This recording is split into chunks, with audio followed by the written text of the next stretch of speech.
እስልምናን የመሰረተ ሃይማኖት ነብይ የለም በእናንተ ግን ማን ነው ክርስትናን የመሰረተው ስትሏቸው ኢየሱስን አሉ አይደለም በጣም ጥሩ ከኢየሱስ በፊት ብዙ ነቢያቶች ነበሩ አልነበሩም ምንድን ነበር ሃይማኖታቸው አይሁዶች ደግሞ ማን ነው ሃይማኖታቸውን የመሰረተው ሙሴ ነው ይላሉ ከሙሳ በፊትስ እነ ዩሱፍ ያዕቆብ ኢስሐቅ እስማኤል ኢብራሂም ኖህ የመሳሰሉት ምን ነበሩ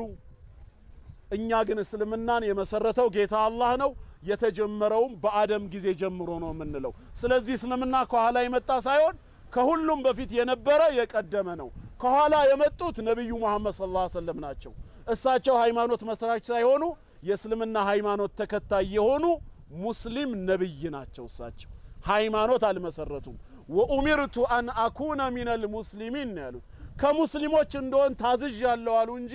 ሃይማኖቱን እኔ መሰረትኩት ብለው እኮ አልተናገሩ ሃይማኖቱ ድሮም ነበረ እሳቸው የተላኩበት ድሮም ኢሳ ያስተማረው ከዛ በፊት ሙሳ የነበረበት ከዛ በፊት ኢብራሂም ያስተማረው ከዛ በፊት አደም የነበረበት ነው ለዚህ ነው በአንድ ሐዲሳቸው ምን አሉ አልአንቢያኡ ኢኽወቱን ሊዓላት ዲኑሁም ዋሂድ ወኡመሃቱሁም ሸታ ይላሉ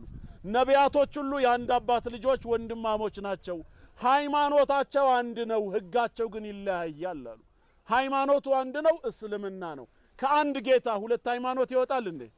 ስለዚህ ከጥንት የነበረው እስልምና ነው ክርስትና በኢየሱስ ተጀመረና ያሉት ራሳቸው በኢየሱስ ከተጀመረ ከኢየሱስ በፊት አልነበረም ነው ስለዚህ እስልምና ግን ድሮም የነበረ ነው ማንንም ሰው የሚወለድበት በተፈጥሮ ሙስሊም ሆኖ የሚቀበለው ነው ምክንያቱም ሰው ሲወለድ ሙስሊም ሆኖ መወለዱን ለማወቅ ከተፈለገ የመጀመሪያውን ትእዛዝ ብቻ ማወቅ ያስፈልጋል ካፊር ወደ እስልምና ቢመጣ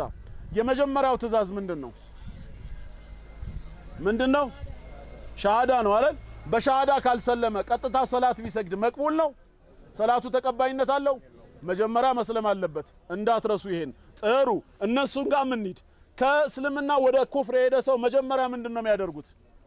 ይመን ይጠመቅ ነው አይደል የሚሉት ሳያምን ሳይጠመቅ የክርስትናን ህግ መተግበር አይችልም ይላሉ የራሳቸውንም ልጅ እንየው ከተወለደ በኋላ እንደ ኦርቶዶክስ ወንድ ልጅ በ40 ቀን ሴት ልጅ በ80 ቀን እንደ ፕሮቴስታንቱም ቢሆን ካደገና ከተማረ በኋላ ሲያምን ምን ይሆናል ያንን ሳያደርግ ክርስቲያን አይሆንም አይደል አሁን ወደኛ ልንመጣ ነው እኛ ጋር ግን ስንመጣ የወለድነውን ልጅ ሐዲስ ላይ ሻሃዳ ሲዙት የሚል የለም የመጀመሪያው ትእዛዝ ሙሩ አውላደኩም ቢሰላቲ ወሁም አብናኡ 70 ልጆቻችሁ 7 አመት ሲሞላቸው ሰላት እንዲሰግዱ እዘዟቸው አሉ ነብዩ ሰለላሁ ዐለይሂ ወሰለም ካፊር ሰላት ቢሰግድ ሰላቱ ተቀባይነት አለው ለምንድነው ታራ ሰላት እዘዙ ያሉ ለምን ሻሃዳ ሲዟቸው አላሉም ሙስሊም ሆነው ተፈጥረዋል አልተቀየረማ ስለዚህ እስልምና የሰው ተፈጥሮ ነው እኛ ጋር ግን ሰው ሲወለድ ክርስቲያን ይሆናል ካሉ ለምን ያጠምቁታል ለምን ክርስትና ይነሳል እናቱ ክርስቲያን አባቱ ክርስቲያን የተወለደው ልጅ ግን ይጠመቃል ለምን ክርስቲያን ከሆነ አይደለማ ስለዚህ የሰው ተፈጥሮ ምንድነው እስልምና ነው የሌላው ሰው ሰራሽ ነው ግልጽ ነው